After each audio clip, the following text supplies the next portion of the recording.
পথের পাঁচালীর আমাটির ভেপু থেকে আমাদের পাঠ পর্ব চলছে। আজকে আমরা পড়ব পথের পাঁচালীর দ্বাদশ পরিচ্ছেদ। প্রতিদিনই বলে রাখি বা জানিয়ে রাখি যে এই পথের পাঁচালী আমরা যে বইটি থেকে পড়ছি এটি অক্সফোর্ড প্রণীত একটি কিশোর সংস্করণ, যেটি প্রকাশ হয়েছিল অক্সফোর্ড ইউনিভার্সিটি থেকে 2001 সালে। আমরা সেই বইটি থেকে পাঠ পর্ব চালিয়ে যাচ্ছি। আজকে দ্বাদশ পরিচ্ছেদ।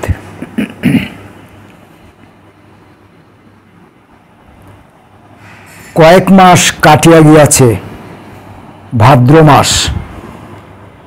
অপু বৈকালবেলা বেড়াইতে যাইবার সংকল্প করিতেছে। এমন সময় তাহার মা পিছনে ডাকিয়া বলিল, কোথায় বেরুচ্ছিস যে অপু?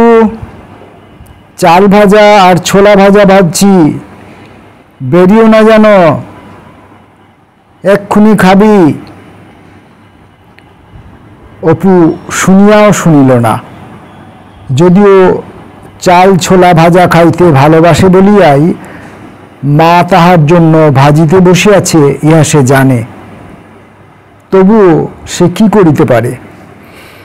এতক্ষণ কি খেলাটাই চলিতেছে নীলুদের বাড়িতে। সে যখন বাহির দরজায় পা দিয়াছে, মার ডাক আবার কানে গেল, বেরুলি বুঝি? ও অপু, বারে দেখো মজা ছেলের। গরম গরম খাবি, আমি তাড়াতাড়ি ঘাট থেকে এসে ভাজতে লাগলাম। ও অপু। অপু এক ছুট দিয়া নীলুদের বাড়ি গিয়া পৌঁছিল।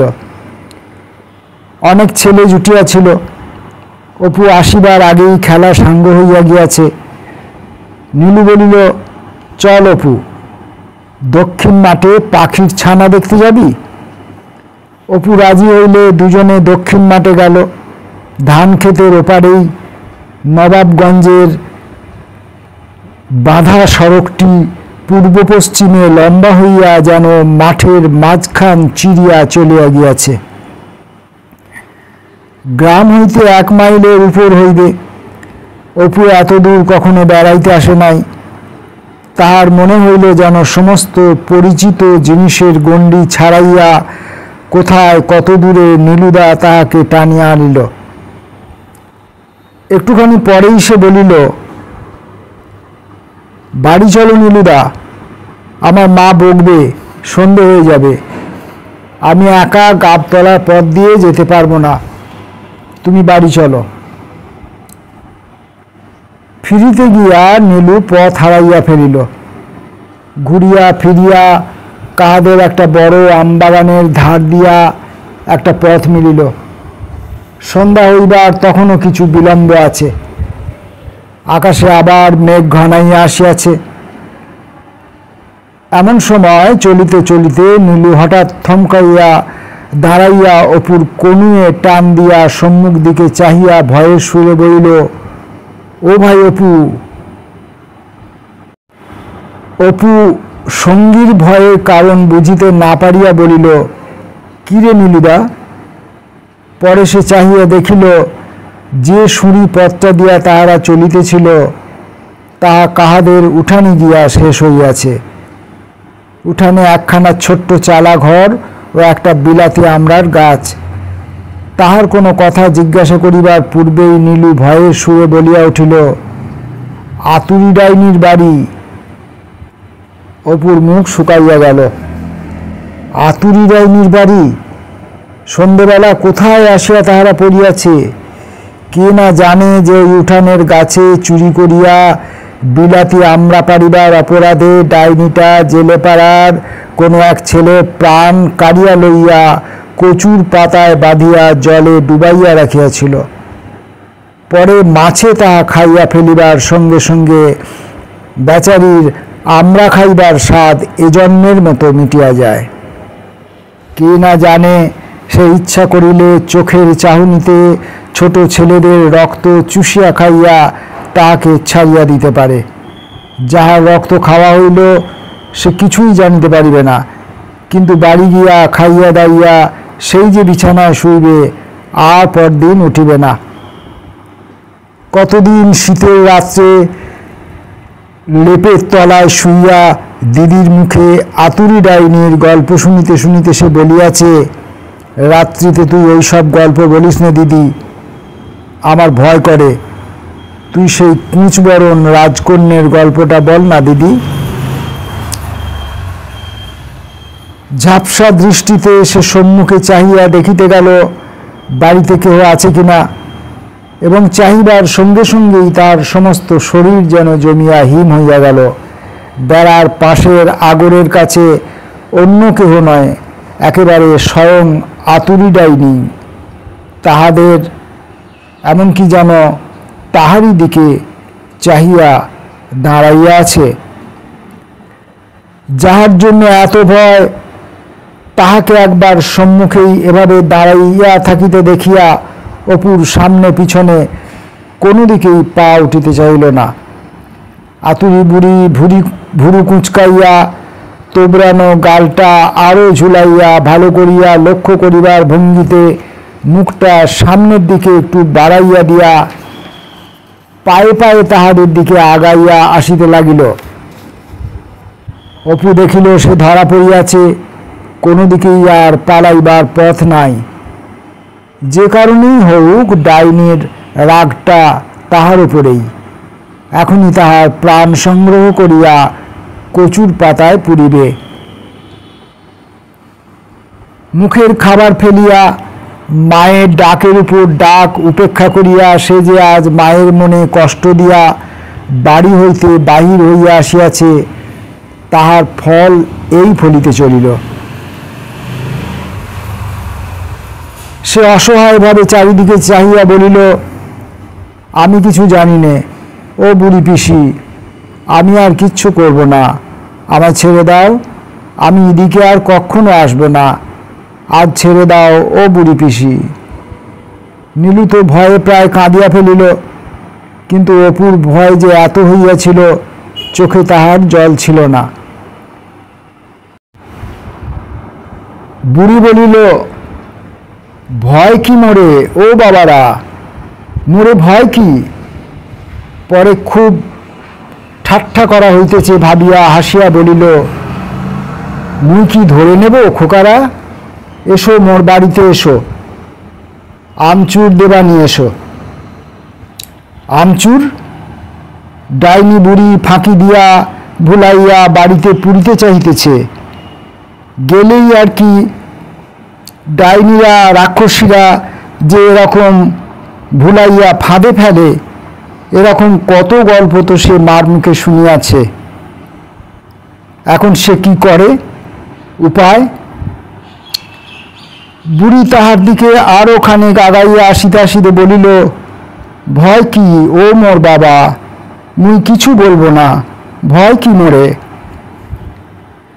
আর কি, সব শেষ। মায়ের কথা না শুনিবার ফল ফলিবার তো আর দেরি নাই। হাত বাড়াইয়া তাহার প্রাণটা সংগ্রহ করিয়া এক্ষুনি কচুর পাতায় পুরিল। সে আড়ষ্ট কণ্ঠে দিশাহারাভাবে বলিয়া উঠিল, ও বুড়ি পিসি, আমার মা কাঁদবে, আমায় আজ আর কিছু বলো না, আমি তোমার গাছে কোনো দিন আমরা নিতে আসিনি, আমার মা কাঁদবে। আতঙ্কে সে নীলবর্ণ হইয়া উঠিয়াছে। বাড়ি, ঘরদোর, গাছপালা, নীলু, চারিধার যেন ধোঁয়া ধোঁয়া, কেহ কোনো দিকে নাই, কেবল একমাত্র সে আর আতুরি ডাইনির ক্রূর দৃষ্টি মাখানো একজোড়া চোখ।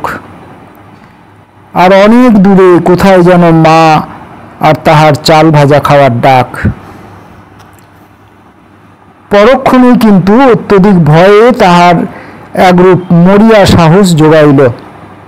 একটা অস্পষ্ট আর্তরব করিয়া প্রাণ ভয়ে দিশাহারা অবস্থায় সে সম্মুখের ভাট শ্যাওড়া রামচিতার জঙ্গল ভাঙিয়া ডিঙাইয়া সন্ধ্যার আসন্ন অন্ধকারে যেদিকে দুই চোখ যায় ছুটিল। নীলুও ছুটিল তাহার পিছনে পিছনে। ইহাদের এই ভয়ের কারণ কি বুঝিতে না পারিয়া বুড়ি ভাবিল, মুই মারতেও যাইনি, ধরতেও যাইনি, কাঁচা ছেলে, কি জানি মোরে দেখে কেন ভয় পেলে সন্ধ্যেবেলা, খোগাটা কাদের?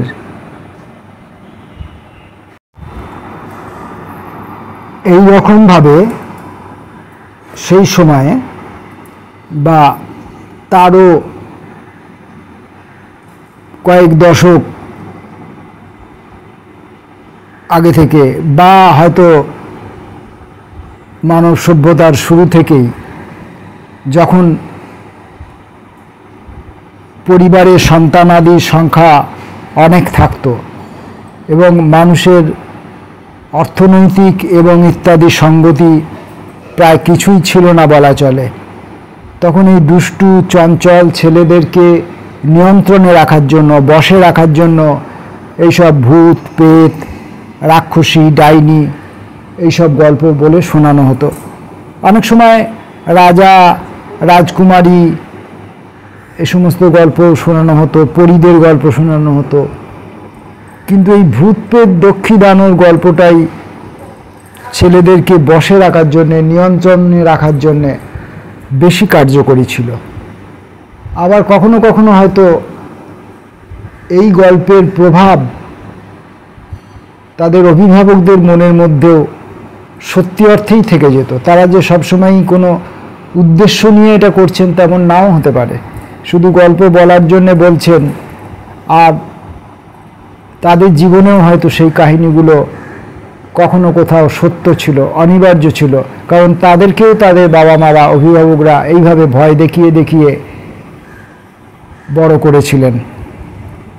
তাদের অর্থনৈতিক সঙ্গতি ছিল না যে ছোট ছেলে মেয়েদেরকে বসে রাখার জন্য, ভুলিয়ে রাখার জন্যে, শান্ত রাখার জন্যে কিছু উপহার দেবে, ভালো খাবার খাদ্য সামগ্রী কিনে দেবে, তাই ভয় দেখানো ছাড়া দ্বিতীয় কোনো পথ ছিল না। তো এখনকার দিনের বাবা মায়েরা, অভিভাবকরা এইসব পথে আর হাঁটেন না। সেই যে বাচ্চার বেলায় শিশুদেরকে এই যে ভয় দেখানো হতো, বা ওই যে রাজা রানী রাজকুমারী, ওই যে কল্পিত কাহিনীর গল্প বলা হতো, এই সব গল্পের কাহিনীরই প্রভাব শিশুদের মনে থেকে যেত, এমনকি প্রাপ্তবয়স্কদের মধ্যেও সেই কাহিনীর সুর কোথাও যেন থেকে যেত। বিশেষ করে ভয়, ভূত প্রেত দক্ষী দানব ডাইনি রাক্ষসী, এইসব ভয় কিন্তু প্রাপ্তবয়স্কদের ক্ষেত্রেও কোথাও না কোথাও খুব হালকা পরিমাণে হলেও শেষ জীবন দিন পর্যন্ত থেকে যেত। তো গল্পকার হিসাবে বিভূতিভূষণ এই অপু এবং নীলুর সঙ্গে এই আতুরি ডাইনির প্রকৃত পরিচয় ঘটিয়ে দেওয়ার কোনো চেষ্টা করেননি। তিনি অপু এবং নীলুর কাছে আতুরি বা ডাইনিকে ওরকম অস্পষ্ট এবং ভয়ার্থই রেখে দিলেন। অপরদিকে আতুরি ডাইনিও জানতে পারল না সে কেন ডাইনি, কেন এই বাচ্চা বাচ্চা ছেলেরা তাকে ভয় পায়। সে জানে না যে তাকে কেন্দ্র করে গ্রামের মানুষের মুখে মুখে কত ভয়ার্থ, ভয় দেখানো ভয়ঙ্কর কাহিনী প্রচলিত রয়েছে। তো এখানে এই পর্বটি শেষ। পরে দিন আবার পরবর্তী পর্ব। নমস্কার।